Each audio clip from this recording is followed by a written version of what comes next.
Salut tout le monde, c'est Camille Surdé. Aujourd'hui, j'ai le plaisir de vous annoncer que je vais lancer la 4e journée de la Positive Race, la course solidaire de l'Association française de l'eczéma. Et pour ça, aujourd'hui, vous allez pouvoir suivre mon entraînement. J'ai moi-même de l'eczéma et j'ai pu quand même continuer à pratiquer mon sport. Et je suis aujourd'hui footballeuse professionnelle. Et par cette course, j'aimerais motiver tout le monde à faire du sport, peu importe la maladie. Et voilà, aider à soutenir l'association pour pouvoir aider au mieux les personnes touchées. La course aura lieu dimanche et il est encore possible de s'inscrire sur le site associationeczema.fr. Donc inscrivez-vous et participez à la course. Ensemble, on peut y arriver.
Alors je vous invite tous à participer à la course solidaire pour l'eczéma ce dimanche.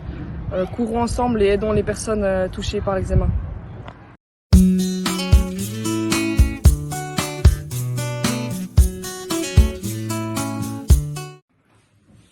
La sieste, c'est une petite nuit magique dont on se sert comme alternative à une mauvaise nuit ou à une nuit trop courte, voire une nuit blanche.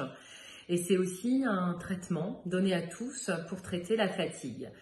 Quoi qu'il en soit, la fatigue se traite avec l'aide de son médecin. La sieste, elle est contre-indiquée quand on a des insomnies, puisqu'on doit récupérer tous ces cycles du sommeil pendant la nuit. Ou alors elle doit être très très courte, moins de 10 minutes. En général, la sieste, elle est très connue des pays chauds et puis de certains pays qui la préconisent en entreprise, puisqu'on a remarqué en effet que les gens qui faisaient des siestes étaient moins anxieux, moins stressés, avaient une meilleure mémoire, une meilleure concentration. Pour autant, on ne change pas une équipe qui gagne. Si on est en forme, si on se sent bien et sans sieste, on ne fait pas de sieste. Et puis après, il y a des gens qui vont en ressentir un effet positif. À ce moment-là, la sieste se travaille, elle se fait régulièrement. Alors ça peut être plutôt en fin de déjeuner, en position demi-assise, comme ça l'adrénaline est retombée après le repas du déjeuner. Donc on va s'aider avec des bruits de l'eau, de la mer, le bruit des vagues, de forêt. Il y a la sophrologie, l'auto-hypnose, la méditation. Puis après, il y a des gens de façon innée, ils vont se relaxer en respirant calmement pour reproduire les ondes de la relaxation dans le cerveau via cette respiration lente et profonde. Il y a des gens qui vont bénéficier d'une sieste plutôt en fin de journée et qui vont se sentir à nouveau alertes pour peut-être faire du sport le soir ou retravailler des dossiers. On pense aux étudiants également. Ça va être des siestes qui vont être faites un peu plus longues, plutôt 50 minutes. Attention, il y a un petit effet groggy d'une demi-heure qu'on va laisser passer pour être à nouveau en meilleure forme. Et puis, il y a les siestes très longues de 90 minutes qui vont plutôt être réalisées par les policiers, par les urgentistes, les journalistes qui travaillent la nuit, les agents de sécurité, les boulangers qui doivent se réveiller très très tôt. Cette longue sieste de 90 minutes est une nuit à part entière avec tous ces cycles et elle est plutôt réservée aux personnes qui travaillent justement en décalé. Donc la sieste, on la fait souvent. quand on en a envie. Et puis, on se dit que voilà, on en a besoin quand on se sent un peu irritable sur son lieu professionnel. Donc à faire, voilà, 5 minutes après le déjeuner.